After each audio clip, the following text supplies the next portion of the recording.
Hi everyone, I hope you're enjoying your snow day, or what I like to call a regular day in Canada. I wanted to share a quick Torah idea so we could have some Torah Lishma learning together on this day off. So I wanted to actually talk a little bit about one of the times that snow is mentioned in the Torah. So in Shemot Perek Daled, Hashem appears to Moshe at the sneh, at the burning bush, and tells him to go down to Mitzrayim and to free the Jews from slavery. As we know, Moshe is very hesitant to go. He feels that he can't do it. The Bnei Israel won't listen to him. He has a speech impediment that God should really send anyone else but him. And Hashem finally gives him kind of two simanim over here. The first one, which we'll come back to a little bit later, is Hashem tells him to pick up his mateh, right? It turns into a nachash, it turns into a snake. Moshe runs away from it. Vaynas Moshe b'fanav, and then he tells him to pick it up again, achaz biznavo, and it turns back into a stick. That's sign number one. We'll come back to it a little bit later. But the one I like to focus on a little bit more is then Hashem tells him, Vayomer Hashem lo od, havena yadcha b'chekach, vayave yado, put your hand in your chest. And he puts his hand there in his shirt, and when he takes his hand out, it has tsarat on it, and it is turned white as snow. And then Hashem tells him, and he puts his hand back in again, and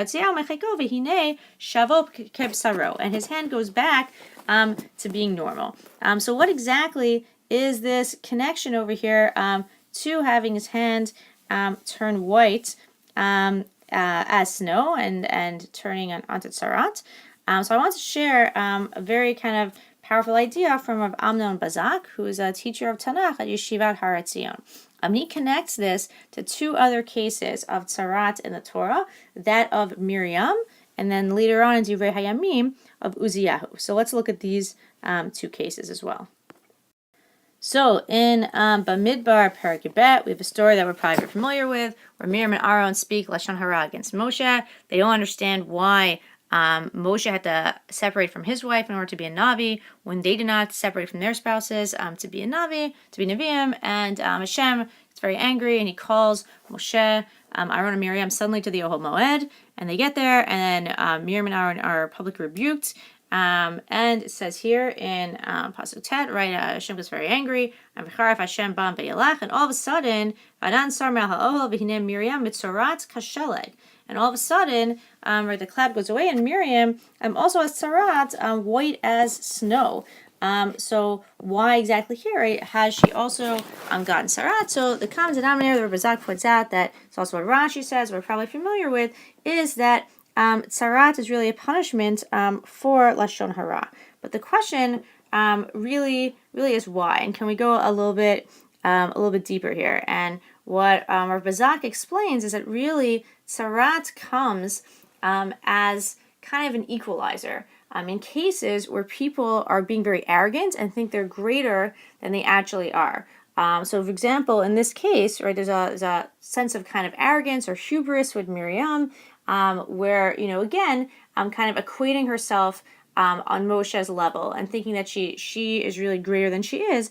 And the role of tsarat here is kind of to bring her back down into reality. Even this idea of tsarat being equivalent almost to death, right? We see later on in Aaron's tefillah for her, al na tehi kamet, right? She shouldn't be like someone who is dead. And really, tsarat is this idea of taking you from perhaps a level of arrogance and bringing you down to kind of a level that you are actually on. And we see this also actually later on in Divrei Hayamim with the story of Uziyahu as well. So if we look at Divrei Hayamim and Perek Chaf B'Av, we're told the story of Uziyahu. Uziyahu is one of the kings of Yehuda. He's a very, very powerful king. We're told over here, right in Pasuk Vav, he goes out and he fights the Plishtim, and he even conquers in Pasuk Chet. We see over here, he conquers Ammon, and Ammon starts bringing, gifts or tribute to Israel. What he's kind of more famous for over here is basically also this idea of building up Yerushalayim. Vayivenu Uzziah midalim b'Yerushalayim ad shar hapinav ad shar hagei ve'ad mitzvah v'ychzakem. Right, he builds up and he really fortifies Yerushalayim, and he's a very, very powerful king. And we see this kind of expressed really in Pasuk Tedvav, where it says, right, that when he builds up Yerushalayim, Vayas Yerushalayim Cheshbonot Machshav V'Choshav Le'otel Migdalim Ve'al Pinot, that he sets up like the walls of Yerushalayim, really fortifying it, and he sets up kind of spaces where you Liro B'Chitzim, where you can stand and fire down. But most importantly, Vayetzeh Shemo Ad Lemarchok, his name kind of goes far out. He's this very powerful, very, very famous king. As we can probably imagine, someone who so powerful, so famous, there's always going to be kind of a risk here of arrogance, and that's kind of what happens. And the story continues in Pasuk Tet Zayin, and he becomes kind of corrupt. What he decides to do is and he decides that being king is not enough, but he wants to be able to go in to the Mikdash and to bring Ketoret, something that I'm sure we can think of other cases where this is inappropriate for someone who is not a Kohen to do, whether this be the story of Korach, whether this be even Nadav and Avihu who went when they weren't asked. But again, we see here kind of like his arrogance leads him to think that he can really go anywhere. He's not just a king, he can also enter and really trespass into the Mikdash. However, Azariyahu, who is a Kohen at this time, is not having it, and that's in the next pasuk over here, pasuk Yudzayin, Vayevo Acharav Azariyahu HaKohen Ve'imo Konim L'Hashem Shonim B'nei Chayil. Azariah and 80 Kohanim show up, and they face down the king in Pasuk Yochad, and they tell him, "Vayomru lo lecha Uziyahu laktir laHashem, ki laKohanim b'nei Haron hamekudashim." This is not your role. You are the king. Bringing Ketoret is really only for the b'nei Aaron hamukadshim laktir, really only for the sons of Aaron to do. Sem min hamikdash ki ma'alta. This is not your role. Get out of the Mikdash. You should not be here. Uziyahu gets very, very upset, and in Pasuk Yoted, Vayzaf Uziyahu b'yado miktar l'haktir. But what happens as he gets really angry? V'zafo ma'konim v'hatzarat zachar mitzcho lifnei hakonim b'beit Hashem ma'ala mizbeach haktoret. And all of a sudden, sarat breaks out on his forehead. And basically, right away, the rest of the story, he rushes out of the Beit HaMikdash, and he has to spend actually the rest of his life kind of cooped up in his house. He's not allowed to leave his house because kind of this idea of tzarat. And what's interesting, almost you could think about it as derech agav, midah keneged midah, right? He tried to go into a place that wasn't his, so he ends up kind of restricted in his house. But for our purposes, what Bazak points out here, which I think is really very powerful, is the same idea, this arrogance, this hubris. Uziyahu is the king, but he thinks he can do more. He wants to go into the Mikdash. That Sarat is there as kind of a check and balance to bring him down a level, to again bring him down a level, to realize this isn't really his role, it's arrogant, it's not really what he should be doing. Okay, so what kind of lesson can this have for us, and how can this come back to the idea of Moshe? So what Razak points out about Moshe, which I think is something very powerful, is that Tzarat really works both ways. We saw the examples with Miriam and Uziyahu where you have individuals who are perhaps a little arrogant, and Tzarat was needed as kind of a reminder, as a rebuke, to bring them down a level. However, with Moshe, it's the other way around. That it's not just a problem when you're too arrogant, but it's also a problem when you're too humble. It's also a problem when you don't really realize your potential and you don't really realize what you're able to achieve. And with Moshe, the problem was that he was really doubting himself and not realizing the potential that he had.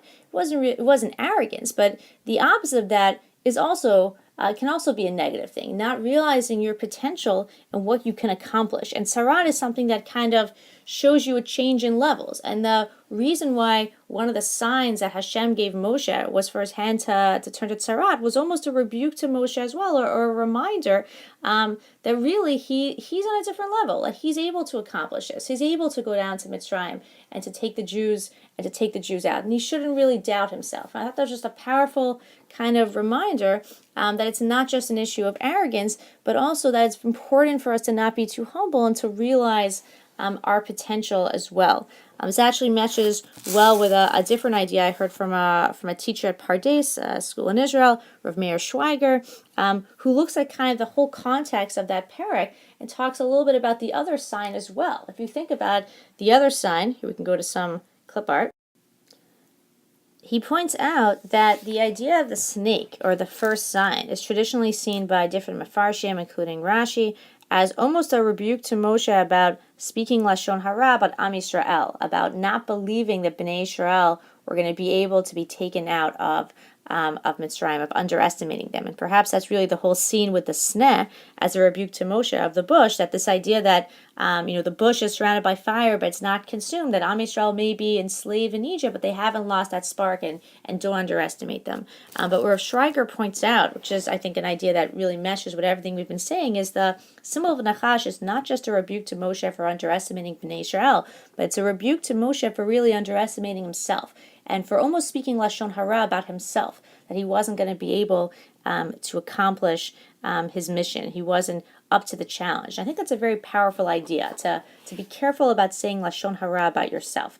And I think that really to wrap everything up, this idea of the snake, and Moshe not speaking Lashon Hara about himself, and Rav Bazak's idea of the tzarat and the snow as being something that doesn't just kind of check our arrogance, but is also there to remind us to not underestimate ourselves and to really be aware of our own greatness and what we can accomplish and our own potential. It's, I think, a very powerful message to take as we go into second semester at Mayanot, as we start to set goals for ourselves for the rest of the year, whether they be personal goals,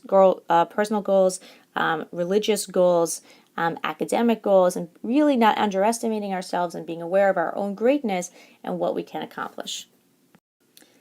Everyone should have a great rest of the day, and happy snow day!